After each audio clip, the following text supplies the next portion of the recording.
الحمد للہ رب العالمین والصلاة والسلام علی رسولہ الکریم اعوذ باللہ من الشیطان الرجیم بسم اللہ الرحمن الرحیم السلام علیکم ورحمۃ اللہ وبرکاتہ۔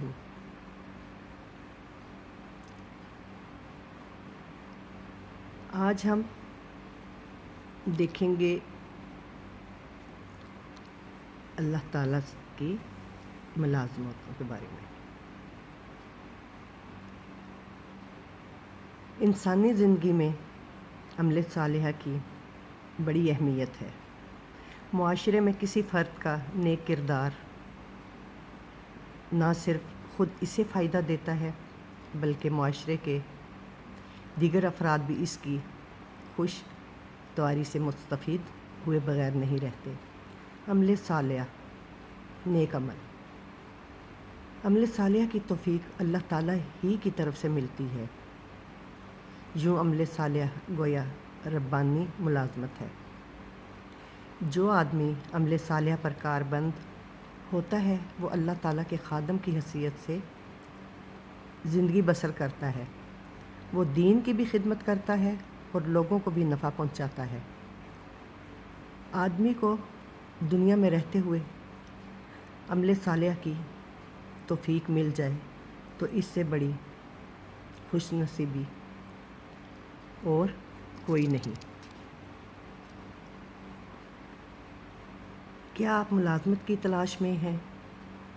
جی ہاں، لوگوں کی اکثریت ملازمتوں کی تلاش میں ماری ماری پھرتی ہے۔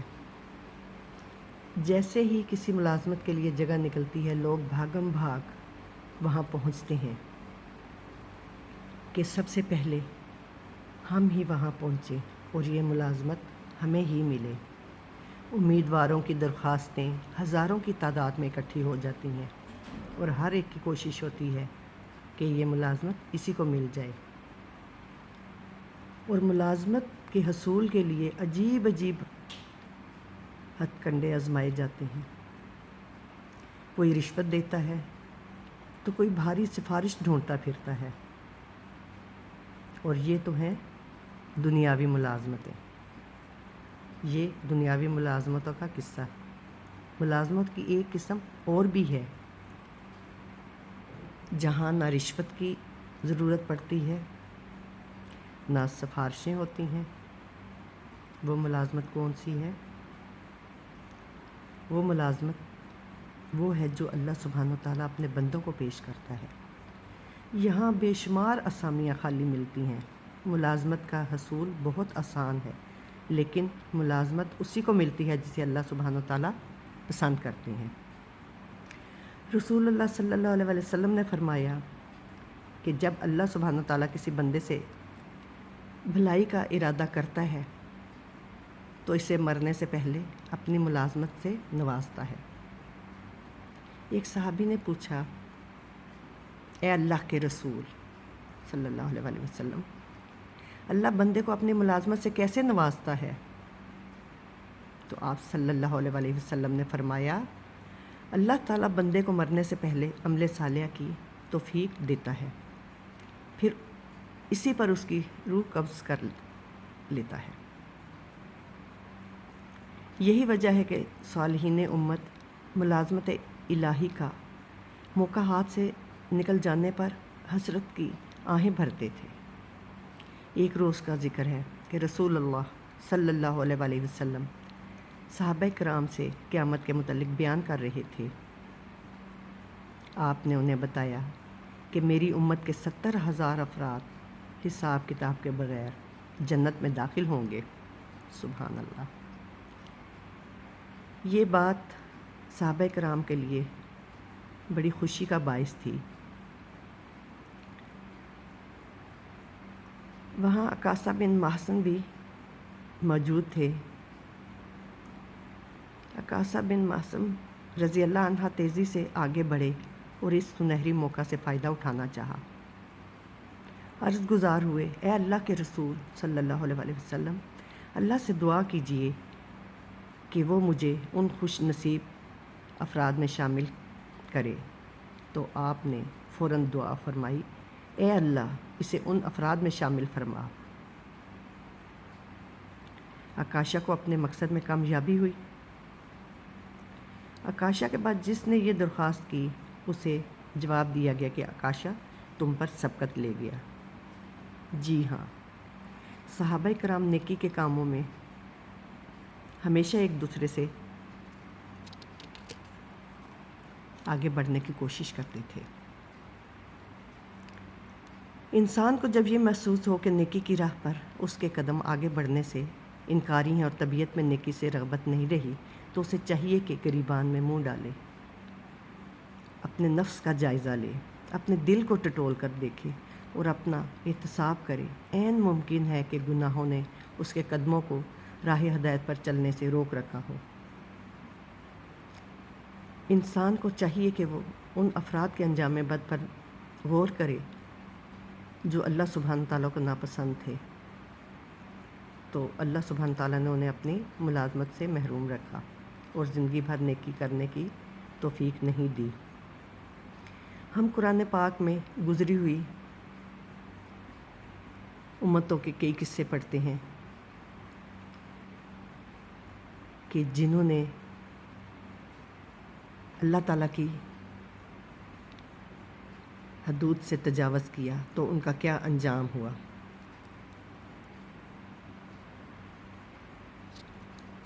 تو اللہ تعالیٰ ہمیں ہمیشہ اللہ کی ملازمت پر پابند رکھے اور ہم نیکی کے کاموں میں ایک دوسرے سے سبقت لے کے رہیں۔ جس طرح ہم دنیا کے ہر کام میں ایک دوسرے سے سبقت لے جاتے ہیں، بڑھنے کی کوشش کرتے ہیں، اسی طرح اگر ہم نیکیوں میں بھی ایک دوسرے سے سبقت لے جائیں تو کیا ہی بات ہے، اور ہمارا نام بھی ان لوگوں میں آئے گا جو نیکیوں میں سبقت لے جانے والے ہیں۔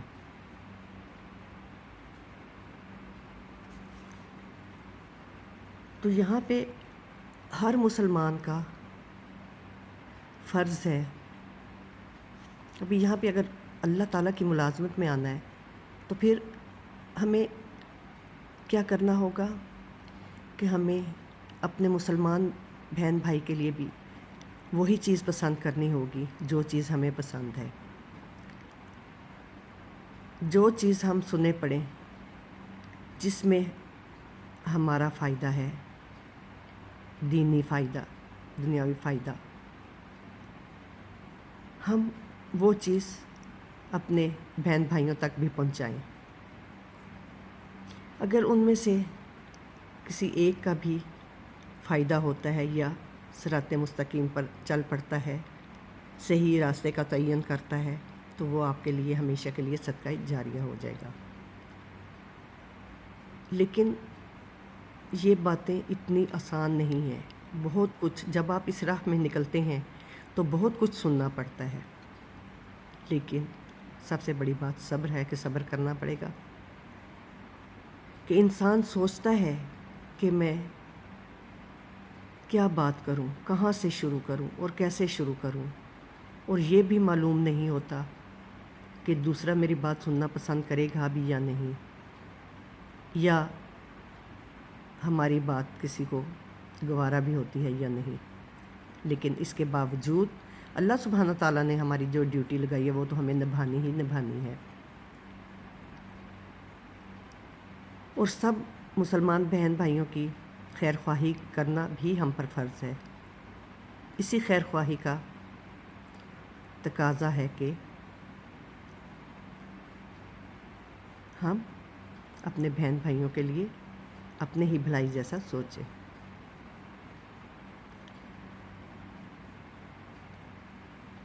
پھر جس طرح اپنے لیے بھلائی پسند کرتے ہیں اسی طرح اپنے بہن بھائیوں کے لیے بھی بھلائی پسند کریں، اس لیے کہ ہمیں حسن ظن رکھنا ہے اور ہر کے متعلق اچھا گمان کرنا چاہیے۔ ہم اللہ تعالیٰ کے غلام ہیں اور ہر روز 5 مرتبہ اس کے روبرو حاضر ہوتے ہیں۔ ہماری سانسیں اسی کے حکم سے چل رہی ہیں۔ ہمارے جسم کا ذرہ ذرہ اس کا تابع و فرمان ہے۔ ہم نے کبھی سوچا کہ اللہ تعالیٰ کے ساتھ ہمارا تعلق کیسا ہے؟ وہ ہم سے راضی بھی ہے کہ نہیں؟ روز قیامت اس سے جب ہماری ملاقات ہوگی تو کس طرح ہوگی؟ یہ سوال ہماری ذات کے متعلق ہیں اور ان کا جواب بھی ہمیں ہی دینا ہے۔ اللہ تعالیٰ کی خوشنودی حاصل کرنے کا واحد ذریعہ ہے نیکی کے کام کرنا اور برائیوں سے بچنا۔ جنت کی منزل پر پہنچنے کا بھی یہی راستہ ہے۔ رسول اللہ صلی اللہ علیہ وسلم نے فرمایا تھا، میری امت جنت میں جائے گی سوائے اس کے جس نے جنت میں جانے سے انکار کیا۔ تو صحابہ کرام نے پوچھا کہ اللہ کے رسول، انکار کون کرتا ہے؟ فرمایا، جس نے میری اطاعت کی وہ جنت میں گیا، اور جس نے میری نافرمانی کی اس نے جنت میں جانے سے انکار کیا۔ اب یہاں پہ آپ صلی اللہ علیہ وسلم کہہ رہے میری اطاعت۔ آپ صلی اللہ علیہ وسلم جو کام بھی کرتے تھے، جو کچھ کہتے تھے، جس طرح زندگی گزاری، وہ اللہ سبحانہ تعالیٰ کے حکم کے مطابق گزاری تھی۔ جس طرح اللہ سبحانہ تعالیٰ ان پر وحی فرماتے وہ اسی طرح اپنی زندگی گزارتے۔ جو آدمی اہل جنت میں شامل ہونا چاہتا ہے، یہ اس کے لیے پہلی وصیت ہے کہ اسے یقین ہونا چاہیے کہ یہ دنیا مسافر خانہ ہے، اور وہ مسافر چند گھڑیاں یہاں ٹھہر کر تھوڑا سا آرام کرتا ہے اور گزر جاتا ہے۔ آخرت کا گھر منزل ہے، اور آزمائش کا کیا ہے؟ جانے کب آ جائے، اور کوئی پتہ ہے کہ جو سانس باہر جا رہی ہے وہ لوٹے گی بھی یا نہیں؟ انسان کو مال و دولت، صحت و تندرستی کی وجہ سے دھوکے میں مبتلا نہیں ہونا چاہیے، نہ دنیا کے مقام و مرتبہ اور بلند منصب کا غرور کرنا چاہیے۔ دنیا کا مال و متاع اور اس کی آسائشیں خواب کی طرح ہیں جو پلک جھپکتے میں ہی ختم ہو جائیں گی، جس طرح ہماری زندگی پلک جھپکتے ختم ہو جائے گی۔ تو انشاءاللہ تعالیٰ آج کا ہم اپنا یہاں پہ ہی ختم کریں گے انشاءاللہ۔ اللہ سبحانہ تعالیٰ نے مہلت دی تو ہم اس سفر کو لے کر آگے انشاءاللہ بڑھتے رہیں گے۔ تو تھوڑا تھوڑا کر کے آگے بڑھیں گے، کیونکہ ہو سکتا ہے بہت زیادہ اس چیز کے لیے آپ کے پاس ٹائم بھی نہ ہو، لیکن اللہ کے ملازم بننے کے لیے ٹائم تو ہمیں نکالنا ہی پڑے گا۔ تو اللہ تعالیٰ سے دعا ہے کہ جو ہم نے آج پڑھا سنا، اللہ تعالیٰ ہمیں اس پر عمل کرنے والا بنائے، اور اللہ تعالیٰ